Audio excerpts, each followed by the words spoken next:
All right, guys. So, well, you can't make this up. We are trying to make things as least efficient as possible. So we popped on to Mothers of Multifamily just in case you guys wanted to say a little hi early, and I was the welcomed guest for about 3 minutes until I was kicked off. But that's okay, because today we're talking about the 3 ways. I hope we're talking about the 3 ways, but the 3 ways to make the most impact in your life right now. And that may be the same thing they talk on Mothers of Multifamily today, or is it not? You know what? We'll put it in there someplace, and it's Got Mothers of Real Estate. No, there's a real estate. Yes, yes, yes. We're also talking about multifamily, so it's an all-encompassing. But yes, this is Second Cup of Coffee. This is not Mothers of Real Estate, although Mothers of Real Estate is going to come up in less than 1 hour, about 56 minutes. And that's fine. You better check out Mothers of Real Estate because it's going to be awesome. But I am not a mama. Maybe to my doggies, but that's about it. But on that front, the dogs are in we'll call purgatory today. The dogs have had a rough 24 hours here of trying to eliminate furniture that we need to actually take with us during our moves. So, but Jill is not in the office today because she's been in her own. I've put her into solitary confinement. Solitary confinement. Well, not really. She's downstairs, so it's not that tough here in the Urussi household. But that's what we got. I hope you guys are having an awesome day. We have had an awesome day, and it's actually much better here. So I'm sure you can see got some lighting going on. It's got some changes. We're gonna change things up. Just continue to change things up. But things are going well, moving well, and yeah, this is our second cup of coffee. So we're not even going to do the intro because I'm ready to go after it. So we're not touching buttons. Ready to touch buttons. I've already touched enough buttons for both of us, even though we've been everywhere and anywhere except where we're supposed to be. But sometimes that's the best way to figure out where you need to be. And this is a key topic here, is that for all of you perfectionists out there that are trying to find every perfect detail before you get started, sometimes the best way to find your best route is to just get started, figure out what doesn't work so you can get better questions and identify a better path forward. Because so many times I hear it all the time, right? Well, what's holding you back? Well, me. Well, why? Because I got all these things I want to do and it's too much for me to accomplish. However, what does that usually tell you? They're not getting rid of their excuses. Well, that's first place, but also beyond that is that you're giving a reason not to try and not to do because you feel that you have to be perfect in every scenario. However, the imperfection usually leads you to the best thing, right? Usually leads you to your best foot forward, where if you assume that you're going to be perfect and you're going to come out of the gates, flying high because everything you do is going to be so fine-tuned, well, that's going to be your first mistake. So as a perfectionist, where you want everything to be perfect from the start, well, the first lesson you're going to learn is when you get started, everything's not going to be perfect. And then you're going to go back to really stopping again until you kind of try to find that perfect. However, when you try, when you do, when you go forward and you let yourself understand that you are not going to know anything until you try and understand what is it that I actually need to learn here. Make sense? Or am I on a point? No, it makes sense because this is one of the things. Giving that look here that I don't know if it's on a point like where are we going on this point or like I have no idea what you're saying. And sometimes that's fine. And I've understand that look from my wife. And sometimes she just lets me go, which is as a good wife, let me go and then reel me back in. Let me go and then reel me back in. And we've been there. We've talked about it before. That's why we're able to have a great relationship here because we don't limit each other. However, she's moving me out of the picture. All right, back to topic here. It is Second Cup of Coffee. This is going to be an awesome show. We've had a huge month. Books out there. We got the audiobook coming, which we're actually taping today, but I'm jumping chapters here because I'm trying to get my wife in there to do the audiobook. So it's going to be this point where I'm going to have all my chapters done and then be prodding her gently here, or I'll get the kids to do it. Whichever is going to be first or foremost, it will happen, right?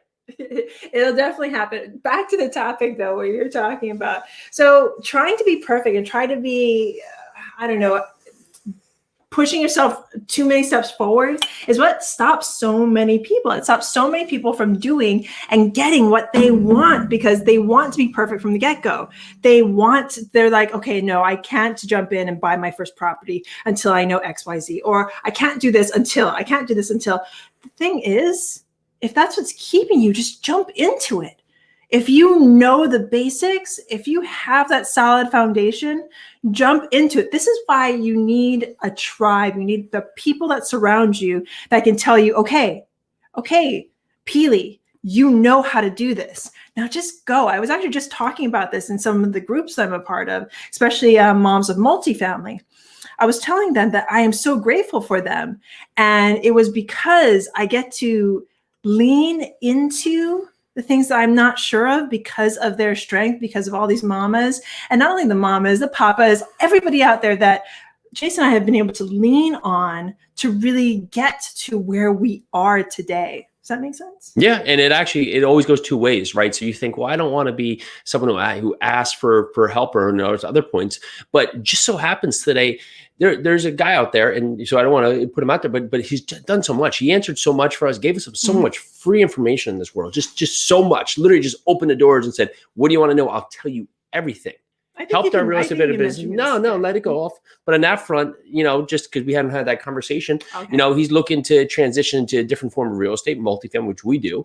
And he's, was looking for a mentor. And I said, well, I don't need to be your mentor, but I'm happy to help you in any way. Right. So now I can give back. Right. So if we can't be open to receiving, then we can't be open to giving. And then the cycle of the universe basically fades off. If you've ever read The Go-Giver, right? Yes. And let me just be clear. This investor invited us to his home, invited us into his brokerage, invited us into his offices, and basically opened his books to us for nothing. Yeah. What do you want to know? I'll give you everything. Yeah. In terms of I'll give you all the knowledge you need, any questions you have. And talk about giving value. Wow. And this is years ago when we were just starting flipping and wholesaling. This was even before multifamily. So now the tables have turned a little bit in a good way because now we can give the value. We just have the opportunity to give back. Yes. Right. And so that opportunity comes, but you have to get better at asking questions in your knowledge. So we're going to do this quick 3 ways to make an impact because we got some things to do that are going to bring more value to you.